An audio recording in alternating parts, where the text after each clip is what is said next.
كوباية الشاي دي هتموتك يا ابونا. الشخص اللي قدامه بصله بصة كلها شر، وفي ايده كوباية شاي سخنة بتطلع بخار الموت. الخطة كانت محكمة، السم اتحط خلاص والنهاية معروفة. كان دقيقة بالظبط والقلب هيقف، لكن القديس ده بص في الكوباية وبكل هدوء وثقة يهز جبال رفع ايده ورشم عليها علامة الصليب وشربها. شرب السم كله لحد آخر نقطة، والكل حواليه مستني اللحظة اللي هيقع فيها على الأرض جثة هامدة. لكن اللي حصل بعدها كان صدمة هزت كيان الأشرار دول من جذورهم، وخلتهم يجروا عليه ويعترفوا بجريمتهم وهم بيترعشوا من الخوف. إزاي إنسان يشرب سم قاتل وما يموتش؟ ومين هو القديس اللي ربنا نجاه من الموت المحقق ده؟ دي قصة أبونا القمص جرجس دوماديوس، كاهن بسيط من قرية بهجورة في الصعيد، لكن حياته كانت سلسلة من المعجزات اللي ما بتتصدقش. معجزات تخلي الواحد يقف ويسأل إزاي الإيمان ممكن يوصل بالقوة دي؟ استعدوا لأن اللي هتسمعوه النهاردة هيغير نظرتكم لحاجات كتير قوي.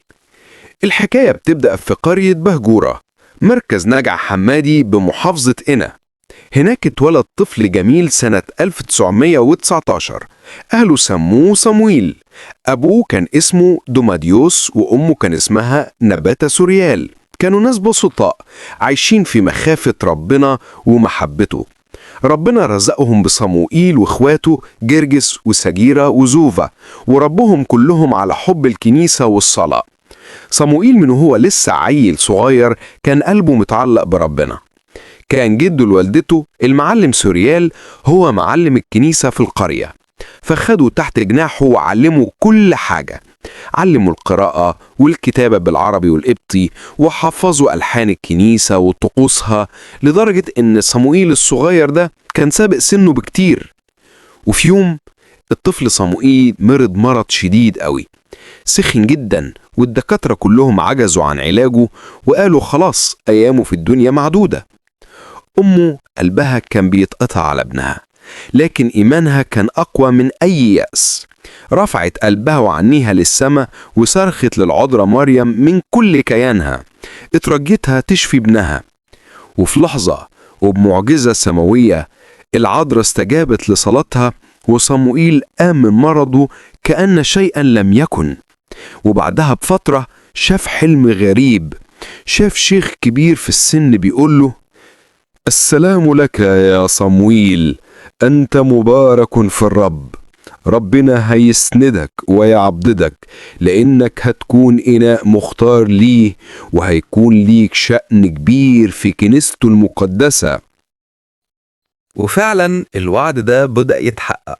صمويل كبر وهو مش بيفارق الكنيسة لحظة، بيحضر القداسات، بيتناول، وبيقرأ في الكتاب المقدس ليل نهار. كان نفسه يترهبن ويكرس حياته كلها لربنا، وفي يوم خد قراره وراح على دير عشان يطلب الرهبنة. لكن قبل ما يدخل صلى لربنا وقال له: يا رب لو ليك مشيئة إني أترهبن، خلي الراهب اللي هيفتح لي الباب يديني أشرب مية، ولو رفض يبقى أعرف إن طريقي في العالم. خبط صموئيل على باب الدير، ولما الراهب فتح له قال له: أنا عابر سبيلي أبونا وعطشان، ممكن شوية مية؟ الراهب بحسله بأسفة وقال له: ملكش مية هنا يا ولدي، امشي من هنا. صموئيل فهم الرسالة ورجع بلده وهو عارف إن ربنا ليه خطة تانية لحياته. وفعلا الخطة دي كانت إنه يخدم ربنا وهو في العالم. اتجوز وخلف ولدين و4 بنات، لكن قلبه كان لسه متعلق بالخدمة. وفي يوم من الأيام كان في مشكلة كبيرة على حتة أرض بين واحد صاحبه وناس أشرار. أبونا جرجس راح معاهم عشان يصلح بينهم، وهناك حصلت وقعت كوباية الشاي المسمومة. الأشرار دول كانوا ناويين يقتلوا صاحب الأرض، فحطوا له السم في الشاي بتاعه. لكن صاحب الأرض من كتر حب وتقديره لأبونا جرجس قدم له الكوباية بتاعته، وأبونا شربها وما حصلوش أي حاجة. الأشرار اتصدموا، إزاي السم ده كله وما يعملش أي حاجة؟ وبعدها بأسبوعين راحوا لأبونا واعترفوا بكل حاجة وهم مندهشين من قوة إلههم اللي نجاهم. بعدها بفترة اترسم أبونا جرجس كاهن على كنيسة مار جرجس الصغيرة في بجهورة، ومن هنا ابتدت رحلة جديدة كلها معجزات. الناس كانت بتجيله من كل حتة، اللي مريض واللي عليه روح شريرة واللي عنده مشكلة ملهاش حل. أبونا كان بيصلي للكل بحب وإيمان، وربنا كان بيستجيب. مرة جات له بنت أهلها شاكين إن عليها روح نجس بيعذبها. أبونا صلى عليها، فالشيطان اللي جواها نطق واعترف إنه دخلها بسبب حبها الزايد للمراية والزينة، وإنها بتقضي وقت طويل قوي معجبة بنفسها. وفي وسط الصلاة ظهرت العذراء مريم، فالشيطان صرخ صرخة مرعبة وهرب من البنت في الحال. لكن أغرب وأصعب موقف حصل كان مع الشماس عباس الغالي قديس بجهورة. كانوا بيصلوا على بنت عليها روح شريرة عنيدة جدا. الشيطان ده كان بيشتت فكرهم ويحاول يخليهم يبطلوا صلاة.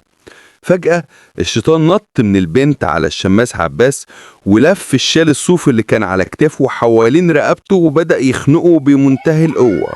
الشماس عباس وشه زرق وعينيه جحظت وكان هيموت خلاص، والكل حاول يفكه من ايد الشيطان ومعرفوش.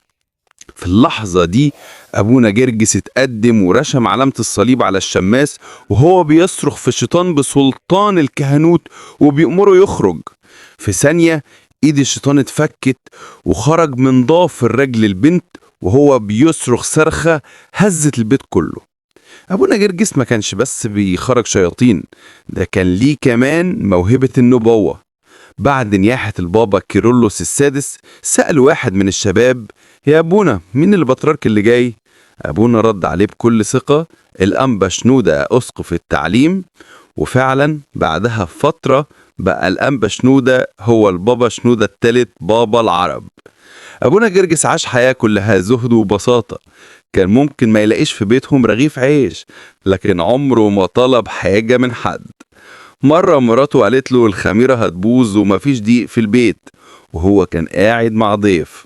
فضل يكلم الضيف عادي خالص، وبعد شوية الباب خبط، ولما فتحوا لقوا شوال دقيق وعليه 50 جنيه. أبونا بص لمراته وابتسم وقال لها: أهو الدقيق هو اللي جالنا لحد عندنا، مش إحنا اللي دورنا عليه. في آخر أيامه ربنا سمح له بمرض صعب في الكبد، لكنه استحمل الألم بشكر وفرح، وكان بيقول إن دي فرصة لتنقية النفس. وقبل نياحته شاف حلم إن قبة المذبح اتفتحت والسماء كلها نور وبخور، وعرف إن ميعاده قرب. وبالفعل أكمل أبونا جرجس سعيه الصالح وتنيح بسلام يوم 5 يونيو سنة 1972، وساب وراه سيرة عطرة وقدوة لكل الأجيال. بركة صلوات القديس العظيم أبونا جرجس دوماديوس تكون معانا كلنا، آمين. لو عجبتكم القصة ما تنسوش تعملوا لايك وتشتركوا في القناة عشان تشوفوا قصص قديسين تانيين تلهمكم وتثبت إيمانكم. كوباية